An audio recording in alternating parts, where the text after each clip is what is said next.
Tarif uffiċjali ppubblikat fl-aħħar sigħat mill-Uffiċċju Nazzjonali tal-Istatistika jagħti stampa ċara tas-sitwazzjoni tal-impjiegi f'pajjiżna. B'kollox bejn Awwissu 2011 u Awwissu 2012 l-ammont ta' persuni jirreġistraw għax-xogħol żdied b'5.5%, ekwivalenti għal 356 persuna aktar. Minn din iż-żieda ta' persuni jirreġistraw għax-xogħol hemm 306 persuni li għandhom aktar minn 45 sena u 117 persuna b'diżabilità.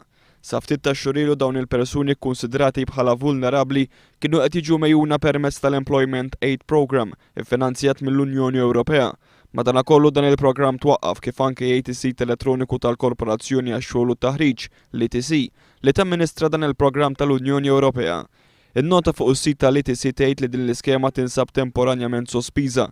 Dan il-programm kif jingħad fl-istess sit elettroniku kellu lan li jipprovdi l-għajnuna lil min iħaddem f'Malta u Għawdex biex jimpjegaw persuni żvantaġġati jew persuni b'diżabilità. Mingħajr programmi ta' dan it-tip se jkun aktar diffiċli biex persuni vulnerabbli jsibu posthom fid-dinja tax-xogħol. Dan is-suġġett kien diskuss fil-Breakfast News ta' One bil-parteċipazzjoni tal-kelliem ewlieni laburista Charles Manjon u l-ekonomista Konrad Mizzi.